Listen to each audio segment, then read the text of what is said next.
la superación del Estado. Yo creo que la socialdemocracia, en el sentido originario, democracia social, democracia económica, ha sido también antiestatista, en el sentido no de llevar la economía a manos del Estado, la estatalización de la economía que se lleva en la Unión Soviética, sobre todo la culmina en el campo Stalin, es la negación del socialismo, que es la difusión de las estructuras económicas muy distintas, cooperativas, formas distintas de producción, pero siempre en manos de la sociedad. Pero fíjate que nos encontramos con la siguiente paradoja. En el siglo XIX la izquierda es antiestatalista y cree que los problemas se resuelven en el ámbito social. En el siglo XXI, al finales del XX y en el XXI, la derecha es antiestatalista y la izquierda tiene ya propensiones estatalistas, porque efectivamente la izquierda lo que ahora pretende fundamentalmente es salvar el Estado social, y el Estado social necesita del Estado. Los pobres, los desprotegidos, necesitan más del Estado que los ricos, que hablan de la sociedad civil, es decir, que al fondo yo diría la sociedad mercantil, porque son las grandes industrias, son las grandes compañías las que efectivamente son agentes sociales, pero también, entonces nos encontramos con que la derecha es antiestatalista, en el siglo XIX fue profundamente estatalista, y la izquierda tiene propensiones todavía estatalistas como forma de propensión de defensa del Estado. Las cabezas social. Trocadas, Gustavo. Yo creo que la magnífica exposición de Ignacio Sotelo demuestra que el barullo es tan inmenso, ¿verdad?, tal como lo ha planteado, que aquí no se puede saber nada. Porque lo que está exponiendo es la confusión que se ha producido históricamente por una cosa y otra. Por tanto, y aquí viene la introducción fundamental de un punto de vista que aquí no se ha mantenido. A saber, que este barullo en gran parte yo creo que está determinado, esta exposición en donde todo se mezcla a lo largo de la evolución de estos partidos políticos, siglo XIX y siglo XX, que no es esto, a mi juicio, el punto de vista, yo al menos no es el que mantengo para analizar los asuntos. Sencillamente, es lo que se llama los antropólogos, obviamente, el punto de vista émic y el punto de vista ético, ¿verdad? Sotelo ha mantenido un punto de vista émic, lo que los partidos han pensado.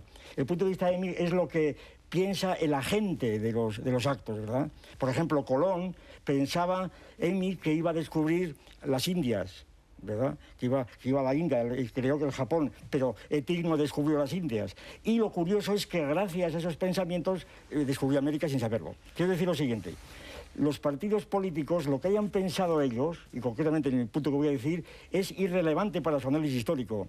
El hecho de que anarquistas y comunistas durante toda la Primera Internacional estuvieran diferenciándose en mí por el final del Estado, nosotros todos queremos lo mismo, ¿verdad?, la abolición del Estado, la extinción del Estado. Eso es irrelevante porque ni unos ni otros tenían posibilidad de ver el final de la humanidad y el Estado. Entonces no es eso lo pertinente, no es que los socialistas hayan cambiado de opinión, es lo que hayan hecho de hecho. Y la socialdemocracia alemana, ¿verdad?, como el Partido Comunista en la Tercera Internacional, fue el Estado el punto de referencia, que es el punto que me sirve a mí o que he querido tomar como criterio para definir, para poder obtener objetivamente una diferenciación definida, porque si no estamos en una indefinición tan absoluta que no entendemos nada. Gustavo, me contaba Ignacio Sotelo hace un momento, con las cámaras cerradas, que en las universidades alemanas los alumnos aplauden, precisamente dando golpes en la mesa al profesor, cuando el profesor lo que ha dicho les parece bien. Pero aquí no estamos en una universidad alemana, sino en televisión. Te ruego que no des golpes en la mesa. Ignacio, supongo que tienes que replicar algo a lo que ha dicho el profesor Bueno. Ya con esto ha entrado de lleno en su libro, porque ha respondido desde las perspectivas de su libro, y entonces yo tengo que hacer referencia a los parámetros generales del libro. La idea del libro, que al principio es poner, se llama el título, y es lo que la influencia mayor, el mito de la izquierda, en singular, el mito de la izquierda, es efectivamente enormemente simplista y es el punto de arranque. No hay una izquierda, hay muchas izquierdas. ¿Tú en eso estás de acuerdo? Evidentemente, evidentemente. Menos de acuerdo estoy en el segundo presupuesto, que es la culminación al final de decir solo existe una derecha y es prioritaria. Es decir, el libro empieza poniendo en interrogación el mito de la izquierda y termina haciendo indirectamente una apología de lo que yo llamaría el mito de la derecha. No, que eso, es absolutamente. esa, No. Que es, protesto totalmente, bueno, Es protesta, una intención protesta. torcida. Bueno, ¿y por qué? Porque al final... No, perdona, tengo que aclarar esto porque si no estamos en un barullo impresionante. No, es que vamos a estar vamos a ver, barullo, mira, escucha lo que quiero decir. Bueno, puntualiza con brevedad lo que ha dicho Ignacio y tú luego reanudas el discurso. Pero es que ya una interpretación que no puedo darle de paso. Cuando hablo yo de la unidad de la derecha, ¿verdad? Y mantengo la tesis, hablo de la unidad de la idea de derecha, desde el punto de vista, diríamos, estructural, no existencial. De hecho, hay muchas derechas. Los golpes, eso es evidente. Pero también dices que no existe una idea existencial de la izquierda. Desde el principio, es decir, hay una diferencia fundamental. Exactamente como no hay vertebrados, hay 6 clases de vertebrados, es lo que quiero decir. Claro, y habrá también 6 casos de vertebrados de derecha. ¿Por qué hay una unidad? ¿Por qué hay una unidad de derecha y no hay una unidad de la izquierda? Si has leído el libro, allí lo explico. Bueno, si quieres que te lo voy a explicar, y si me das tiempo te lo voy a explicar. Sencillamente, es que allí lo explico. Sencillamente yo lo explico. ¿Por qué no hay unidad de derecha? Porque yo he tomado como concepto la derecha, la izquierda definida, no la definida en la que tú te mueves. De izquierda indefinida. Es la izquierda definida. Esta frase la tomé de Largo Caballero, cuando dijo, señores, hay que definirse, hay que definirse. No se puede decir el laicismo, como dices tú. Eso es un concepto completamente tangencial. Indefinido. Y además tú, que te declaras de izquierdas, has utilizado las 2 palabras, como es, por ejemplo, agnóstico en tu libro y kairós, que son palabras típicamente clericales, ¿verdad? Las 2. Hombre, la una es griego y por lo tanto... No, griego utilizado por el concilio, que es muy distinto, naturalmente. Bueno, yo como criterio metodológico os sugiero que cada uno termine su intervención y que el otro la rebata. Hay cosas que continuamente se interrumpe. Si de verdad está dispuesto a aceptar esa norma mínima, estoy muy satisfecho. Esa norma la acepto como natural, porque soy del gremio de 50 años, pero lo que no se puede dejar de paso es una interpretación que tergiversa todo lo que viene después. Todas las interpretaciones que voy a dar yo, para el autor del libro le va a parecer una tergiversación. Por lo tanto, la interrupción va a ser continua. Entonces yo procuraré lo posible. Exacto, decir... Bueno, que no sea de mucho volumen. O sea, él completa un bloque y tú luego redarguyes todo lo que tengas que redarguir. Interrupción. Para resumir, cuando yo digo que la derecha es una, no me refiero a que haya un partido de derechas único. Claro. Nunca he podido decir eso. He dicho que el concepto de derecha, que es el antiguo régimen, que ese concepto es uno en cuanto a la defensa de toda su tradición.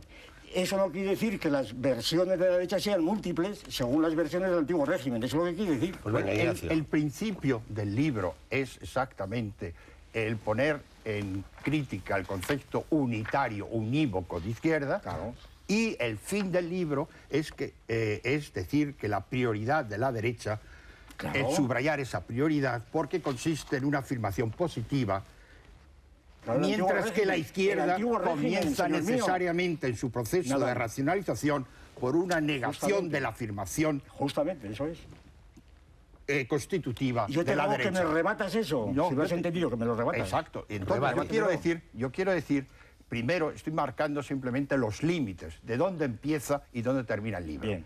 El libro empieza justamente con una afirmación: la izquierda, como izquierda, existen las izquierdas, es una construcción enormemente inexistente, hasta el punto que le llamo mito. Bien, no existe. Comunidad, sí. Comunidad. Sí. Y la derecha, efectivamente, es el concepto básico, prioritario, sobre el que se monta efectivamente la izquierda. Mi punto de vista es histórico, evolucionista. Exactamente, cabe pensar lo contrario. Eso lo es decir, siempre cabe pensar lo contrario, por favor. Bueno, siempre cabe gratuitamente, pero eso lo piensas tú. No, gratuitamente no lo digo en el libro. Pero por favor, vamos a escuchar un pensamiento, por favor, fuera del libro. Si eres capaz de pensar fuera del libro, hacemos un avance enorme. Porque yo estoy intentando pensar dentro y fuera del libro, por lo tanto me estoy moviendo. Claro, es que no puedo pensar solo dentro del libro. Porque no conoces de mí más que del libro. Porque me quedaría... Porque no conoces de mí más que el libro. Bueno, y el libro supone muchas cosas como todos los libros. Bueno, efectivamente. Bueno, yo creo que este libro, como muchos otros libros, dan pie a hablar también de cosas que no están en el libro. Si no soy... Claro. Entonces tendríamos que tener un especialista en bueno, cosa que yo no soy. Ya lo leo.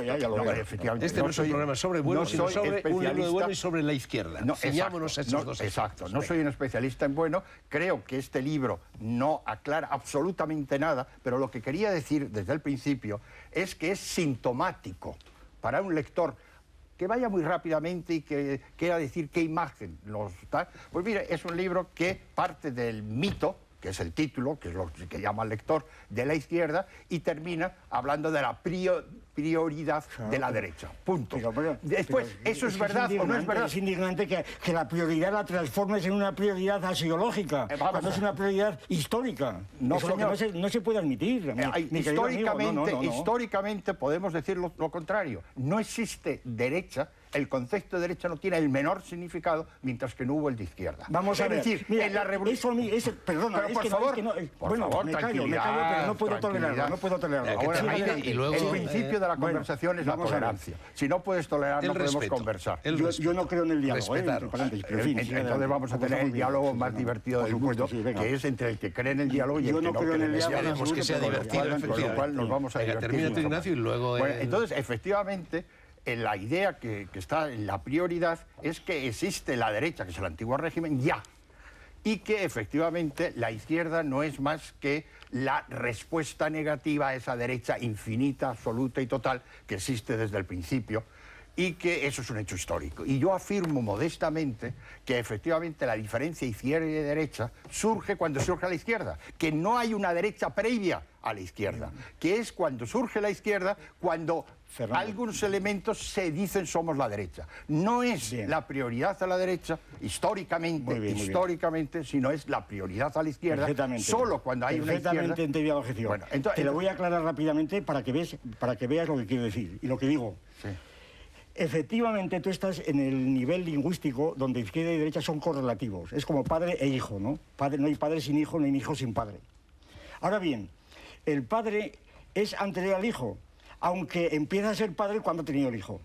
Es decir, un padre empieza a ser padre antes de tener el hijo, pero la relación de padre la adquiere después del hijo. Antes de tener hijo no es padre.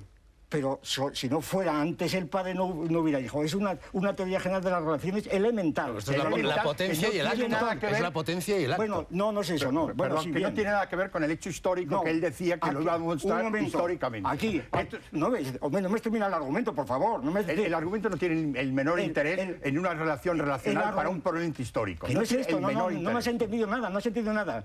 Mira, el argumento aplicado aquí es el siguiente. Los espectadores están entendiendo todo, no, vamos a ver. El argumento que yo digo, no lo has entendido. El argumento que yo digo es lo siguiente. No lo entienden los demás. Por favor. Venga, explica el argumento. Por favor, es que no me deja ahora él. ¿Quién diáloga aquí más? Venga, Gustavo, el argumento es el siguiente.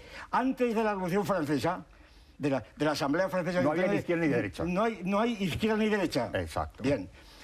Cuando se sienten a la izquierda los diputados jacobinos, etcétera, entonces unos quedan a la derecha contra el antiguo régimen, entonces empieza a tomar la connotación de derecha, entonces, a partir de entonces. Evidente. Por tanto, antes no había es prioritario, la derecha no es prioritaria a la izquierda. No en el nombre, en cuanto a sus posiciones, eso es elemental, querido mío. En cuanto al nombre no es prioritario, pero sí en cuanto a las posiciones ocupadas y con las cuales estuvieron durante siglo y medio y siguen debatiendo, el trono y el altar. Eso era la derecha.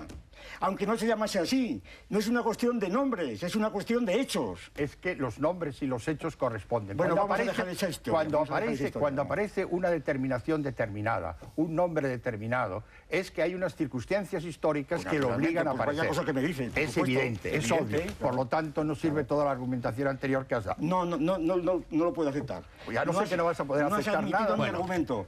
Es decir, tú me has querido objetar que como derecha e izquierda son correlativos, no puedo decir darle prioridad a la derecha, puesto que no entramos, perdón, en otro tema. Cuestión de nombres, es cuestión de nombres. En otro tema. En todo tu libro utilizas esa correlación que casi es imprescindible de derecha e izquierda.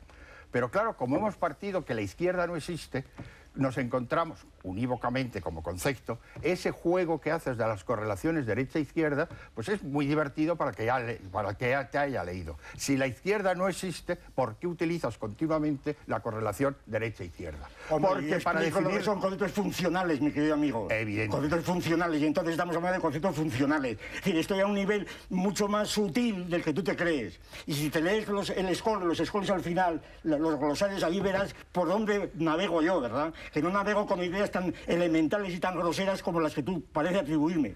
Evidentemente, no me digas cosas raras. No me digas cosas raras. No, te estoy diciendo cosas rarísimas porque viene en función de un libro que yo diría su defecto Aquí el libro lo podríamos llamar La miseria de la filosofía, otra vez utilizando el título de Marx sobre Proudhon, porque lo que intenta este libro es aprender los procesos históricos que se han realizado desde la Revolución Francesa hasta hoy con categorías lógicas.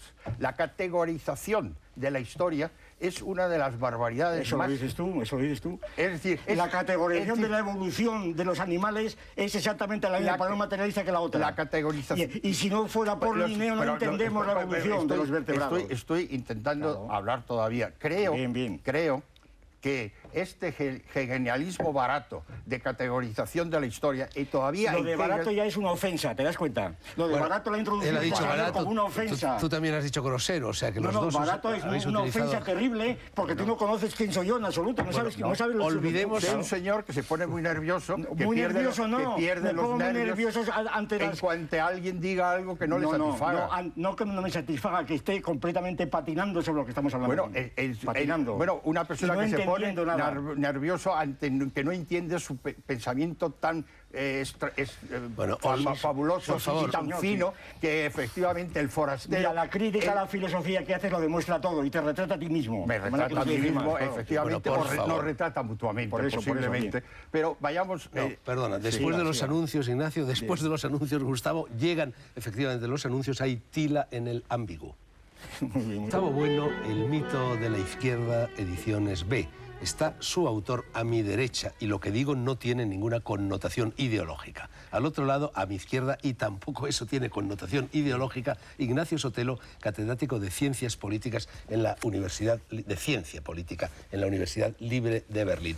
Sigue el debate y yo os rogaría que olvidarais los dos cualquier tipo de argumento subjetivo. Al fin y al cabo ha sido Gustavo Bueno el que ha hecho una crítica de la subjetividad al empezar el programa y que intentáramos ceñirnos en la medida de lo posible a lo que contiene el libro y a lo que del libro se deriva. Y bueno, ya que suele darse, y yo creo que es así, suele decirse que el igualitarismo, en fin, es la gran matriz y es el gran cauce por el que nace y por el que se expresa la izquierda, y teniendo en cuenta también que hay una crítica del concepto de igualitarismo a partir de la página 134 en el libro de Gustavo Bueno, a mí me gustaría que con brevedad hicieras, Gustavo, esa crítica del igualitarismo y luego que tú dijeras al respecto lo que haya que decir. Gustavo, el igualitarismo. En dos palabras para que hable Sotelo. En dos palabras, igualitarismo es un concepto en principio lógico que utiliza la relación de igualdad. La relación de igualdad no es relación propiamente. La relación de igualdad es un predicado de otras relaciones. Es el primer hecho fundamental que yo creo que hay que introducir aquí. Una relación de igualdad es el conjunto de relaciones que son simétricas, transitivas y reflexivas. Es el concepto lógico de igualdad. Por tanto, hablar de igualdad no tiene sentido si no se da el parámetro K de la igualdad. Igualdad en peso, en volumen, en dinero, en cultura, en talla, etcétera, etcétera. Y si no, no hay posibilidad de hablar de igualdad, como se habla. Si queremos la igualdad, da el parámetro, si no, no tiene sentido ninguno. Es un concepto funcional. Entonces, aplicada a la política, ¿la igualdad qué quiere decir? Pues depende de los parámetros. Y, por ejemplo, y ya para terminar, porque esto es un tema amplísimo, como tú has dicho, pues para terminar simplemente me limito a citar, como objeto de discusión, pues el famoso programa de Gotha de Marx, cuando habla de a cada cual según sus necesidades, de cada cual según sus posibilidades, en donde la igualdad queda completamente reducida a una igualdad geométrica, que es lo que se discutía en los tiempos de Platón y Aristóteles, donde la igualdad es geométrica, es decir, es la desigualdad. Es la igualdad geométrica que siempre, o proporcional, que siempre se ha llamado de derechas, naturalmente, pero que sigue siendo tan igualdad como la otra. Simplemente digo esto. La izquierda y la igualdad, Ignacio. El concepto de igualdad-desigualdad, en el sentido no lógico relacional, sino en el sentido histórico, surge con el discurso sobre la desigualdad de Rousseau. Y el tema es la distinción clara entre la desigualdad natural, que él llama, que es decir, los individuos que tienen parámetros distintos, unos son más listos, otros son más guapos, unos son más trabajadores. La desigualdad de los individuos es un hecho indiscutible. Y la desigualdad social, que no tiene que ver con la desigualdad individual o natural.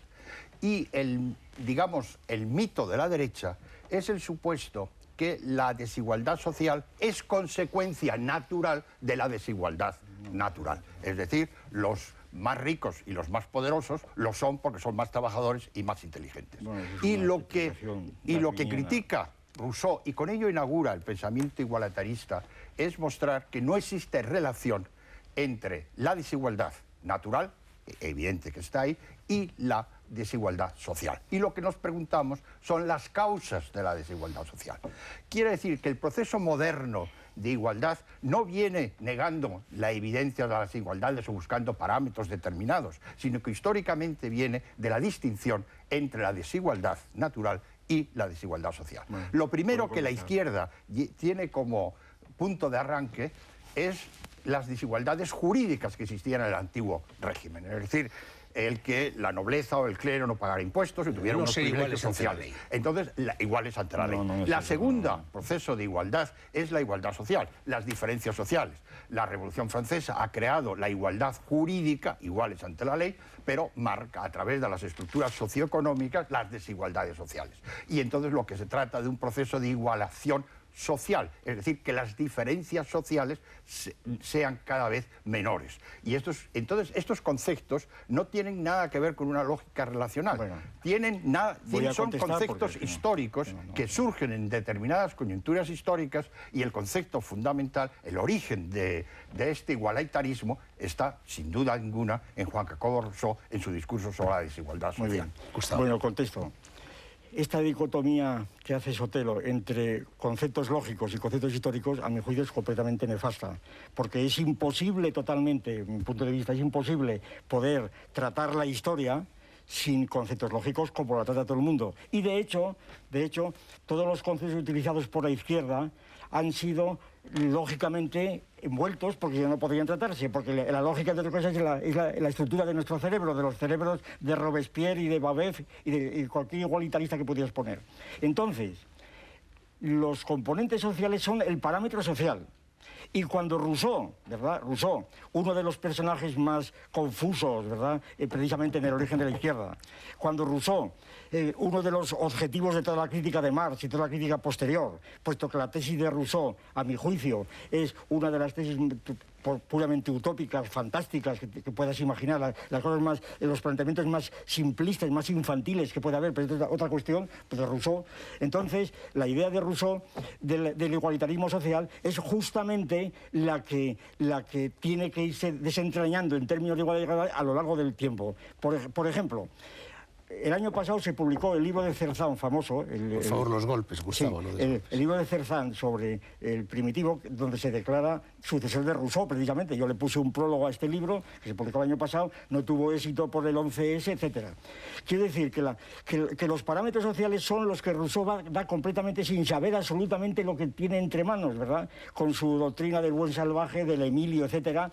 Y estos son los que, sobre todo, a partir del fin de la Ilustración, cuando empieza Savigny y empiezan precisamente a introducirse, y el concepto de cultura y Herder, etcétera, empiezan a introducirse las desigualdades culturales y sociales, es cuando el concepto de igualdad empieza a adquirir la verdadera importancia de dar parámetros sociales, culturales, etcétera, etcétera, y en donde toda la crítica histórica y la necesidad de introducir la historia, que es lo que hace Marx principalmente, y entonces es cuando la igualdad en el propio Marx empieza a ser criticada. En el propio Capital introduce enteramente, al hablar de la mercancía, introduce Marx, que era un aristotélico, como sabemos, de consumado, empieza a utilizar realmente relaciones de igualdad para explicar lo que es la mercancía, porque la mercancía y el mercado se fundan en la igualdad, y en la igualdad lógica, es decir, reflexividad, transitividad, es decir que la igualdad lógica no tiene aplicación en la historia, a mi juicio, es sencillamente negarse a entender lo que es la historia, a entenderla, y sustituirla pues por una descripción más o menos amena, ¿verdad?, y confusa, como la que has hecho tú al principio. Bueno, Ignacio, responde, pero lo quería añadir... Es decir, lo lógico y lo histórico. Si me lo permites... Es exactamente lo que he llamado hegelianismo. Bueno, pero lo llamas tú. Eso lo he llamado así. Yo le llamo platonismo, aristotelismo, marxismo. Bueno, quede ahí, lo dejemos ahí. Segundo, el tema fundamental de Rousseau, que tengo otra idea de él, pero no vamos a entrar en él, es cuando muestra cuál es el origen de la desigualdad social. Pero no lo muestra. Efectivamente, el origen de la propiedad. Es decir, la idea rousseauiana es que justamente la propiedad, y aquel día nefasto en que Hugo dijo esto es tuyo y mío, la propiedad es el concepto fundamental sobre el que Rousseau basa la desigualdad social. Es decir, la desigualdad natural tiene unos elementos psicológicos, personales, caracteres, estructuras, y la desigualdad social tiene un origen preciso, Pero que es no el Rousseau, origen, eso viene de atrás, por favor. de la propiedad. Eso no es Rousseau. Y efectivamente todo el pensamiento igualitario del siglo XIX tiene ese parámetro fundamental de decir la desigualdad social tiene su origen en la propiedad individual y es la superación. Eso está en Palencia, los estoicos. Rousseau es una vulgaridad ahí completamente, por favor.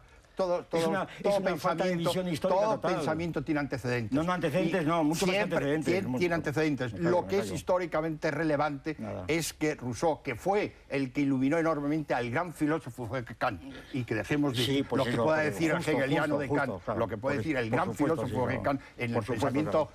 Y efectivamente el pensamiento de la izquierda europea se mueve de Rousseau a Kant. Y Kant en ese sentido juega un papel fundamental. Y respecto al aristotelismo de Marx, efectivamente, como buen hegeliano, y el aristotelismo de Hegel, pues está claro. Y en el de bueno, aristotelismo, tomismo y hegelianismo forman una unidad muy concreta. Y a mucha honra. No, y a mucha honra. Estamos simplemente etiquetando. Y hay otra línea rusoniana, kantiana, que es muy distinta a la escolástica hegeliana. Pero que son tan clericales o más como los otros, ¿eh? Bueno, la palabra clerical no es un insulto. Permitidme que introduzca un matiz en esta discusión. Bueno, generalmente se dice que la izquierda hace más hincapié en la idea de la justicia, que está estrechamente vinculada a la del igualitarismo, y que la derecha, en cambio, hace más hincapié en la idea de la libertad. Y tú, abundando un poco en lo que acabas de decir, Ignacio, en este artículo publicado por ti en El País, con fecha 12 de enero de 2003, Los dos mitos del siglo XX, señalas que la igualdad tendría su fundamento en el Estado, y que en cambio la libertad tendría su fundamento en el hecho de que el Estado reconozca derechos anteriores a la fundación del Estado. Me gustaría que hablarais un poco de esto. Bueno, libertad, igualdad y lo que de fraternidad pueda derivarse. Efectivamente, yo creo que lo que es nefasto es desprender el concepto de libertad del de igualdad. Se corresponden mutuamente. Es decir, cuando defendemos un igualitarismo, en último término, el fundamento del igualitarismo es que las diferencias sociales, cuando son extremas, acaban con la libertad individual de los sujetos de una sociedad. Es un principio también que aparece ya en Rousseau, cuando pensaba que una sociedad igualitaria sería una sociedad de pequeños propietarios, todos más o menos, Jefferson y todo esto, es una ideología más o menos utópica del pequeño propietario igualitario. Pero lo que sí quiero subrayar... En Suiza existe más o menos ese modelo. No, bueno, en Suiza mandan los grandes bancos, que no tiene nada que ver con esa estructura igualitaria de pequeños propietarios. Esos son suizos, es Suiza. Bueno, pero entonces lo que yo quiero decir es que es muy importante subrayar que el igualitarismo de la izquierda no es enemigo de la libertad, sino anteponemos la libertad, yo creo que todos los seres humanos, como ya diría Cervantes, ¿no? Como en nuestro gran... Todos somos defensores de la libertad. Es que tienes que decir lo que es la libertad, si no, yo no sé de qué estáis hablando. Sin libertad no podemos... No sé de qué estáis hablando. No podemos... Define la libertad, ¿qué entiendes por libertad? Define la libertad y define otro elemento que también, en el sentido moderno, en el sentido tradicional, escolástico, la libertad era la posibilidad de distinguir el bien del mal. En el sentido moderno, rusoniano, kantiano, libertad es autonomía. Libertad es autonomía, es darse las propias leyes, es darse las propias normas, a sí mismo. Es decir, conducirse según los propios criterios que tenga cada uno. Y esto es el sentido moderno. Hombre, la modernidad que llamáis, claro. Moderno de la ilustración de la libertad. ¿Cuál es tu concepto de la libertad? Y luego sigues tú. La libertad, para decirlo rápidamente, es la conciencia de la necesidad. Es decir, el cuento de libertad... Spinoza. Sí, Spinoza, eso es. Spinoza, que es uno de mis patronos. No, Hegel es Spinoza. Y de Spinoza a Hegel. Sí. Y de Hegel... Hombre, claro, como que Hegel es Spinoza, a través de Lessing. O sea que la línea es clarísima. Por lo tanto, lo de hegelismo barato es verdad que... Hombre, lo de barato lo dices tú, y yo no creo que sea barato Hegel, vamos, en absoluto. Llamar barato a Hegel, ¿dónde dejas a Alemania sin Hegel? Yo llamo al generalismo en esos términos. Dejémoslo adjetivo, vamos a lo sustantivo. ¿Qué es la libertad? El concepto de libertad es que está sin definir, ¿no? El concepto de libertad. Pues definidlo ahora. Bueno, hombre, hay libertades psicológicas, etológicas, políticas, ¿verdad? El libro de Skinner, Más allá de la libertad y de la dignidad, famosos. Es decir, que es un concepto concepto tan completamente ambiguo y equívoco que hay que definirlo políticamente. Lo hemos definido como autonomía. Darme las leyes que yo quiera y no tenga una heteronomía, es decir, autonomía frente a heteronomía. Heteronomía, las leyes vienen de fuera, autonomía, las leyes eso es Kant. Ese concepto... Eso está en Rousseau, que lo recibe Kant. Claro, Kant. Ese concepto yo no puedo aquí discutirlo porque dedica un libro entero a él, a tratar de demostrar el componente puramente metafísico, casi ingenuo y casi infantil de ese concepto. La autonomía es un concepto que supone la causa sui, es imposible la autonomía, que a mí me recuerda siempre el barón de Münchhausen cuando se tiraba de los propios cabellos, ¿verdad? Es decir, la autonomía es un concepto sin sentido, completamente sin sentido. Porque ¿quién es el autor? ¿Quién es el autor que da las leyes? ¿Quién es el individuo? Imposible. Para el punto de vista ético, sí, pero si el autor que se da sus leyes es una sociedad, una clase social, es el Estado, entonces cambia completamente la libertad. Entonces decir que la autonomía es la capacidad de darse sus propias normas, eso es sencillamente, yo creo que no sabe lo que se dice, no, es una pura fórmula que no tiene sentido ninguno, porque hay que... Sobre la que está basado nuestro sistema democrático. Hombre, teóricamente, porque el sistema democrático está basado en el autor, cuando es el autor es el Estado, por ejemplo, la Constitución española. Que no es el Estado, sino la sociedad. Pero ¿cómo un individuo se da... Los españoles, es decir, la comunidad española es la comunidad nacional, es el pueblo, el autor. Y no el Estado, Bueno, eso está muy discutido. Los golpes. Eso fue... perdón. Bueno, menos mal, que también aplaude a la alemana, ¿verdad? Os estáis autoaplaudiendo. Eso es. No, estamos aplaudiendo al otro, ¿no? Según la costumbre alemana. No, nos estamos acercando, ¿verdad? Sí, bien. Nos estamos acercando. No nos arañamos. Sí, no nos arañamos. Quizás si nos acercamos más nos mordemos, pero en fin, es otra cuestión. Bueno, os quedan 10 minutos para morderos, arañaros o simplemente hablar. Que tiene mucha relación con lo que has dicho, tú has sugerido la pregunta, de la libertad anterior al Estado. Yo parto del supuesto... ¿Qué es lo que? Sí, pero yo parto del supuesto de que antes del Estado, otra vez Aristóteles, es el zoon politikon. Y politikon no quiere decir animal social, sino animal que vive en la ciudad, viene en el Estado, viene en la ciudad. Es decir, antes... que Estado y polis no es lo mismo. Hombre, naturalmente que no. Antes del... Hombre, claro que no es lo mismo, pero tiene una relación histórica de tal naturaleza que el Estado de Atenas, la Constitución ateniense de Pericles, era un Estado.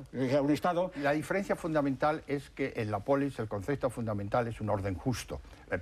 Y el concepto conceptual de Estado es el poder soberano, el poder absoluto. Como distinción básica que hace que Estado... es una distinción puramente escolástica, el orden justo. ¿Pero qué es el orden justo? Bueno, ese es el planteamiento... Son cui que tribuere, lo de Gallo, ¿verdad? Cada uno lo suyo. Platón dedicó todo un libro de la República a discutir qué es la justicia. Y no lo resolvió. Efectivamente. Y no se resolvió hasta que eliminamos el concepto de justicia que tenemos nosotros es el de Gallo, son cui que tribuere. ¿Qué es dar a cada uno lo suyo? Eso no dice nada. En Roma es darle a los terratenientes lo suyo, ¿verdad? Que son los y a los esclavos lo suyo. Por eso. Entonces, ese concepto no sirve para nada. Entonces, la justicia depende del ordenamiento jurídico que está establecido. Pero es que ese concepto de justicia, que es fundamental en el mundo antiguo, desaparece en el moderno, en el concepto de Estado. El Estado, no hay Estado de justicia. No hay Estado de justicia. Eso es inadmisible. Cuando hay Estado de justicia, cuando hay Estado de justicia es totalitario. Lo que hay es Estado de derecho. Y el derecho no tiene que ver directamente con la justicia. Bueno, eso es tan inadmisible, mi querido amigo, que empezando por San Agustín, niega que el Estado romano sea Estado precisamente porque no admite la justicia. Todo el agustinismo político toda la Edad Media. Y esa teoría, la vinculación del Estado con la justicia, aparece íntegramente en todas las tradiciones escolásticas, Santo Tomás, Suárez, Vitoria, etc. Y rompemos... Locke, etc. En Hobbes, que es la gran ruptura, el Estado, justicia y derecho no tiene nada que ver. La categoría fundamental del Estado moderno es el poder. Pero esto nos lleva a que...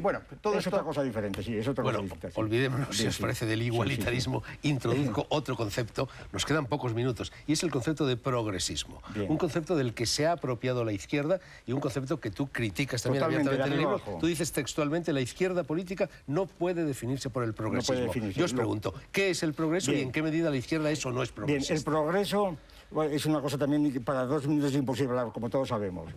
Por ejemplo, yo puedo decir que durante hace 4 o 5 años hemos dado un curso entero sobre el progreso, un seminario amplísimo sobre el progreso, y tenemos que... En 2 palabras, mi tesis a este respecto sería la siguiente. Progreso es un concepto que seguramente, hay muchas opiniones, seguramente se cristaliza en el siglo XVIII, Turgot, Condorcet, etcétera, que es incorporado por Spencer masivamente, que de Spencer pasa a Marx y a Darwin, y que empieza a hacer crisis, pues naturalmente con la Primera Guerra Mundial, ¿verdad? Y Steiner tiene un libro famoso sobre el progreso. De manera que la idea de progreso es una idea que en conjunto, a mi juicio, carece de sentido. Se intentó aplicar a la evolución, fue la gran obra del darwinismo progresista, spencerismo en el fondo. Y entonces el progreso, pues no tiene sentido global, como dice algún foro del PSOE, precisamente. El progreso tiene sentido categorialmente, por ejemplo, progreso en velocidad de transportes, no tiene sentido, por ejemplo, en música. ¿Cómo se puede decir que la música de Beethoven es progresiva con respecto a la de Mozart, ¿verdad? O que la de Schoenberg es más progresiva que la de Beethoven? Eso carece completamente de sentido. No tiene sentido en pintura, no tiene sentido prácticamente en todas las artes. Tiene sentido. ¿Y en política qué sentido tiene esto? Hombre, pues depende del criterio de progreso que tomes, naturalmente. Si entiendes por progreso el tener una distribución de renta más justa, pues habrá progreso, por supuesto, en una época que no hay esclavismo, que la hay, por supuesto.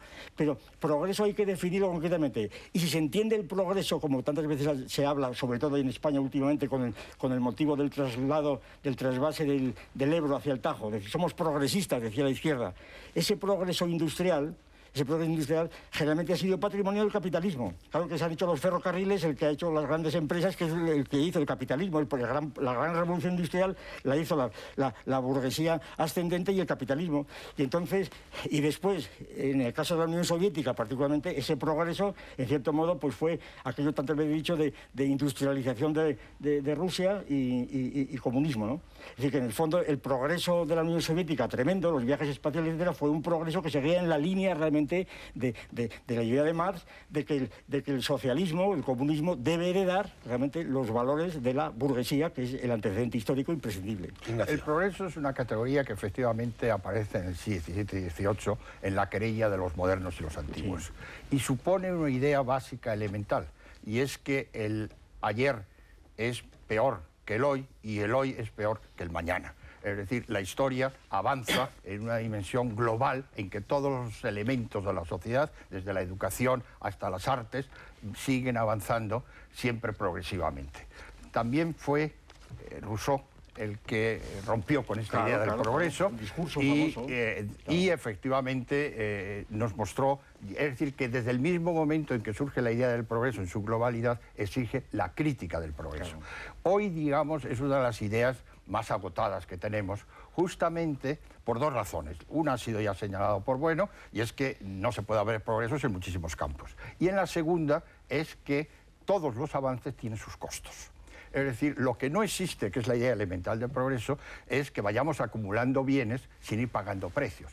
Hemos aumentado técnicamente, vamos mucho más veloces, vamos en coche, pero vamos a perder la posibilidad de andar, porque ya no sabemos correr. Y cuando uno está en África o en la selva y va acompañado con un negro que es el que le guía, entonces sabe uno lo de subdesarrollado, que es un europeo, porque no se sabe orientar, no sabe andar, se cae en cualquier... es decir, el progreso en sus elementos tiene estos, primero, no sirve para todos los campos y segundo, tiene costes. En lo que se avanza en un paso se pierde en otro. No hay una idea global de progreso. Por lo tanto, es un concepto que hoy está enormemente desacreditado. ¿Y por qué, sin embargo, lo siguen utilizando los partidos llamados de izquierda? Porque como todavía está más desacreditado el concepto de socialismo, entonces, que yo creo que es por unas razones históricas que había que aclarar, entonces utilizan el de progresista, sí, soy progresista, un eufemismo, que es exactamente para... Y la derecha piensa, pues yo también soy progresista, claro, porque como no quiere decir nada, y entonces estamos en una situación que es algo que efectivamente...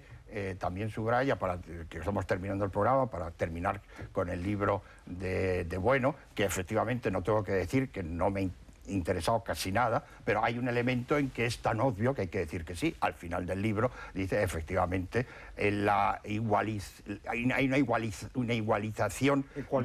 ecualización de la derecha y la izquierda en el mundo actual, precisamente por la democracia, que es un concepto que coge a la derecha y a la izquierda, y que efectivamente en todos los campos nos vamos centrando en un centro que lleva consigo que las palabras rituales de la izquierda y la derecha las vayan utilizando ambos partidos. También veo, para terminar, también veo... que no has leído ya 2 o 3 minutillos. Bien, no, que también veo, por lo que dices, que tampoco has leído el glosario donde pone el término de ecualización. Lo has saltado a la torera porque no te ha merecido interés. Así que, naturalmente, natural que el libro de interés. Es decir, yo el concepto de ecualización soy muy crítico de los señores que para escribir un libro tienen que explicar su Bueno, bien, pues lo siento mucho, eres crítico, pero eso es cosa tuya, esa es una manifestación personal tuya. Enormemente personal. Yo soy crítico, en cambio, al que utiliza palabras sin definirlas. Bueno, estamos otra vez en lo subjetivo, volvamos al objetivo, y lo que yo os propongo es que aprovechemos los ultimísimos minutos del programa para hablar precisamente de esa conclusión que está en tu libro, Gustavo, y a la que ya se ha referido Ignacio Sotelo. Tú vienes a decir al final, las líneas políticas fundamentales de las izquierdas, en plural, y de la derecha democrática, en singular, están borradas en lo esencial. Es decir, tanto derecha como izquierda, esas líneas políticas fundamentales que las separan, sería algo que ya no es propio del siglo XXI. Habla de esto. Bueno, ¿Me permites que empiece? Porque, sí, por favor. Has pensado antes. Efectivamente, eso es verdad como análisis, y es obvio, y se ha dicho y lo hemos repetido muchos, respecto a los llamados partidos de izquierda, es decir, a los partidos que aspiran a gobernar. Porque lo importante es que las izquierdas tradicionales del siglo XIX no tenían una aspiración directa a alcanzar el poder, por otra cosa era absolutamente imposible con el sistema electoral que existía en aquel momento, pero existía una transformación de la sociedad y entonces había una discusión de que había que llegar al gobierno después de unas transformaciones determinadas, o antes o después, revolución, evolución, etc. Ahora, efectivamente, los llamados partidos de izquierda no tienen problemas, quieren llegar al poder.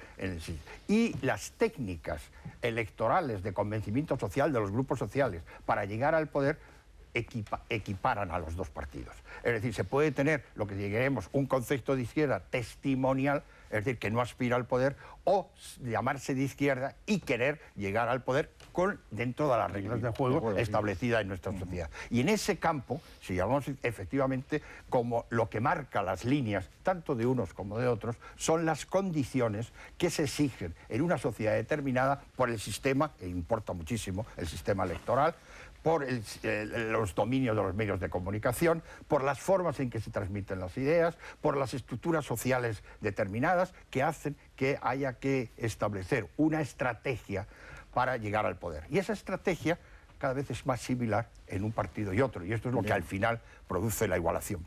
Dicho esto, hay que decir que lo que caracteriza a la izquierda, también a las izquierdas del siglo XIX, es que siempre han estado fuera de este contexto, y que hoy se está también dibujando actitudes personales y de grupos que no aspiran a llegar al poder, pero que tienen lo que fue una dimensión fundamental de lo que se izquierda, y volvemos otra vez al concepto rusoniano de enajenación, que ha dado un juego terrible en el pensamiento de izquierda.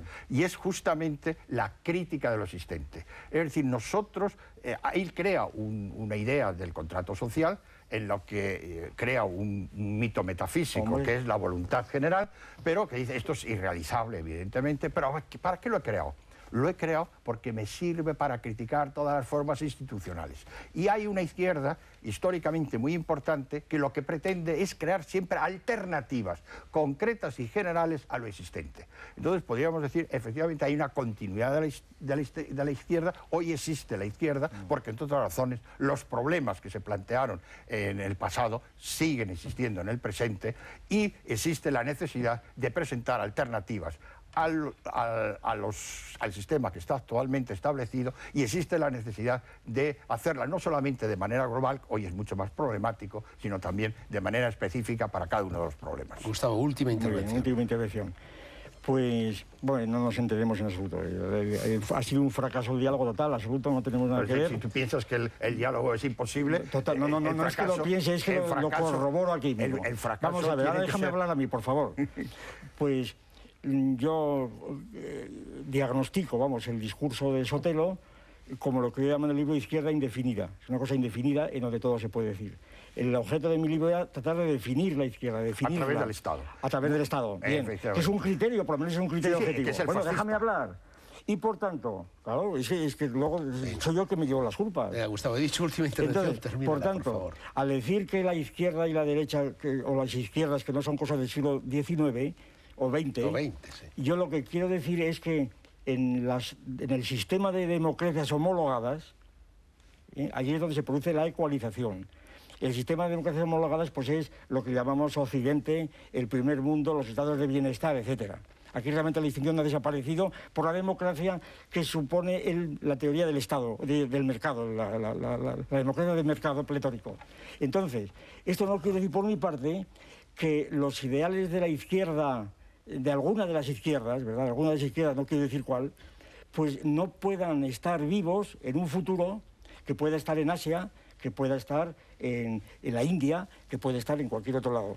Yo me estoy refiriendo siempre al lugar en donde ha habido izquierdas y derechas que no fue precisamente la Unión Soviética ni China, en donde ni Mao ni Lenin utilizaron nunca la distinción de izquierda y derecha como nosotros. La distinción de izquierda y derecha fue entendida por Lenin y por Stalin como un concepto pequeño burgués, propio precisamente de la revolución burguesa. Y entonces, esa distinción que aquí hacemos tanta importancia, ni Lenin, ni Stalin, ni Mao la admitieron más que dentro de la distinción fundamental suya, que es la distinción entre imperialismo y capitalismo.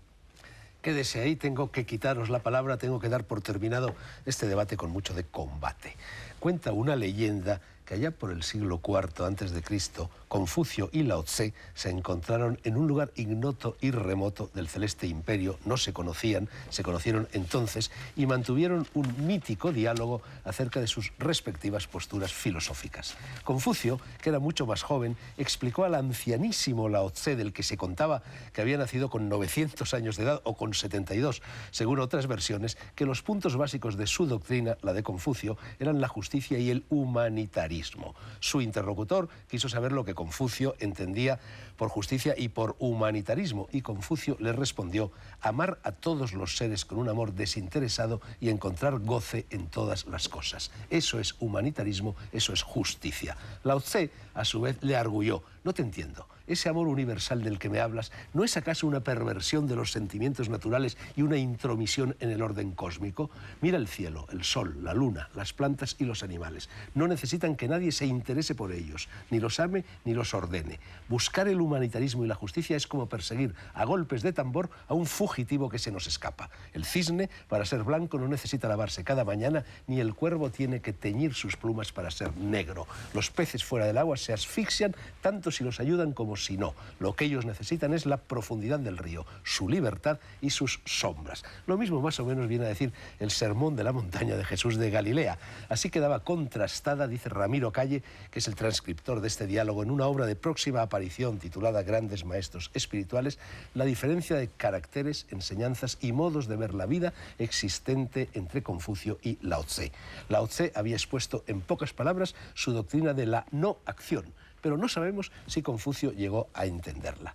Hasta aquí la leyenda que ilustra dos formas completamente distintas, opuestas, de entender la naturaleza humana y de organizar o no organizar la sociedad que de esa naturaleza se deriva.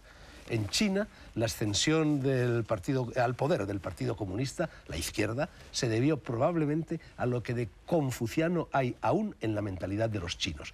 Y el desmantelamiento del comunismo en esa misma nación, en ello andan, creo yo, aunque lo hagan con disimulo, se debe probablemente a lo que de taoísta hay aún en la mentalidad de los chinos.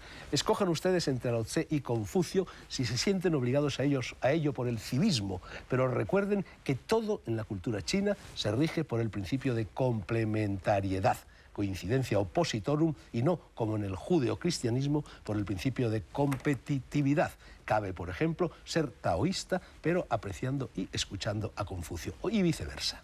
Han estado con nosotros Gustavo Bueno, El mito de la izquierda, ediciones B, e Ignacio Sotelo, su último libro, que no tiene mucho que ver, o quizás sí, con lo que hemos discutido hoy aquí, es este Sin Dios o con Dios, razones del agnóstico y el creyente, escrito a medias. Es un epistolario con José Ignacio González Faus, que es teólogo. La próxima semana...